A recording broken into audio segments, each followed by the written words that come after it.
A top DNC leader is calling on Democrats to be, quote, more aggressive as the party scrambles to rebrand and rebuild its eroding base. Watch this.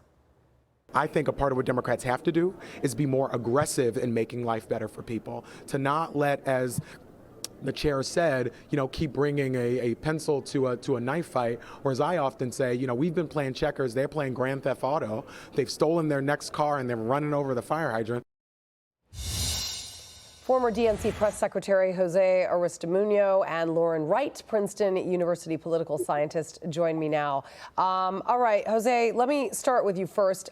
Are Democrats going to eventually catch on to the fact that I think this country is a little bit sick and tired of two things: the woke agenda, that didn't work well in the presidential election, and the refusal to admit that crime needs to stop in a lot of these Democratic cities where you've got mayors and governors pushing back against the president who simply just wants to keep Americans safe?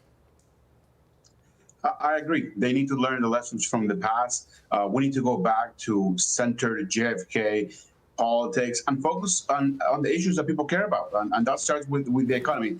Look, if we look at the data since the 1930s, most prosperous economic times have been under Democratic presidents. So we know how to run economies. But if we continue to do identity politics and the woke politics that have not worked in the past, we're going to continue to lose. So I do hope my fellow Democrats get it together. And I disagree with the DNC vice chair about being more aggressive. We don't need to be more aggressive. We need to be smarter. We need to be more pragmatic when it comes to the future of America. Lauren, I mean, isn't it surprising to hear Democrats actually admitting something? Sorry, Jose.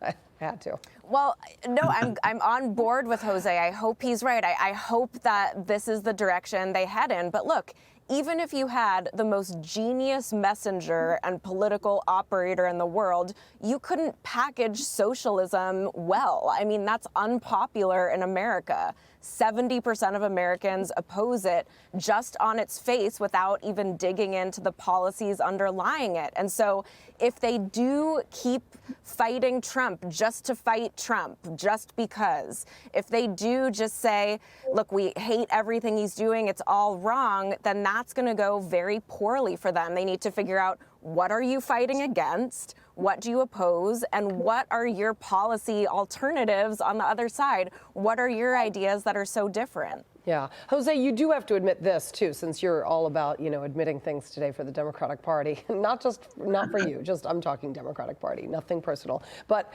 I mean, there is sort of a consensus among the Democratic Party to fight Trump rather than fight crime. I mean, since he's taken office, I've heard more Democrats like the Jasmine Crockett's of the world holding news conferences simply to complain about the president rather than to complain about what is reality, and that is that crime has been at an all-time high.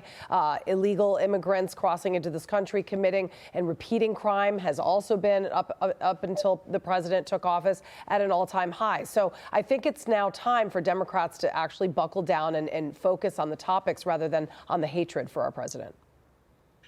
Yeah, look, I think one of the issues is that you need more Democrats, center Democrats like myself, to speak loud and clear and say, we actually are part of the party and we actually have solutions for the country. The issue is that we get blown away or distracted by Twitter, by X, and the Alexander Ocasio of the world, that they might be louder than maybe some of the center Democrats, but they don't have all the answers. And I do think, and I'll say this very clearly, I think the left Democrats are the minority of the party, but they're the loudest, and it is a silver platter for Republicans to say, this is the future of the Democratic Party. They love socialism and dictators, and none of that could be farther from the truth. I do believe the majority of the party is somewhere in the middle, but they need to speak out. Lauren, I want you to hear the Maryland governor before you react. Maryland Governor Wes Moore saying that Democrats don't have a messaging problem, but a results problem, and they need to deliver. Listen to this. One thing I do believe is that the Democrats don't have a messaging problem. There's a results problem. The Democrats have to deliver results and stop being the party of no and slow and start being the party of yes and now, because the frustration that people have, it is real. It is real when people are saying that, you know what, I feel like my life situation has not changed. And so people are looking at all these things and saying, I'm done with all of you. And so that's why I think we have to move with the kind of aggression that is necessary. Couple that comment with DNC Chair Ken Martin last week admitting that Democrats need to rebuild trust, because they have lost so much trust within the Democratic Party. Right. You take those two comments, it's a real reality check. Well, look, Governor Moore is right about the results problem. The Biden administration did not produce results that the American people wanted. And the proof is in the pudding. They lost the election. Harris lost the election. But, you know, the other problem is there are some fairly mainstream and, yes, loud, as Jose said, candidates on the socialist side doing very well in Democratic primaries. And so it does seem that the issue isn't just the people who get elected that aren't delivering results. It's a lot of Democrats are running on these messages. Mamdani did extraordinarily well in New York. He's very likely to win there. That's not just by accident. It's that the part of the Democratic Party that supports him is a sizable portion. Yeah, that, no comment.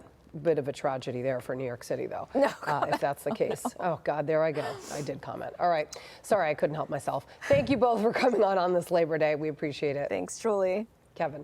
I'm Steve Doocy. I'm Brian Kilmeade. And I'm Ainsley Earhart. And click here to subscribe to the Fox News YouTube page to catch our hottest interviews and most compelling analysis.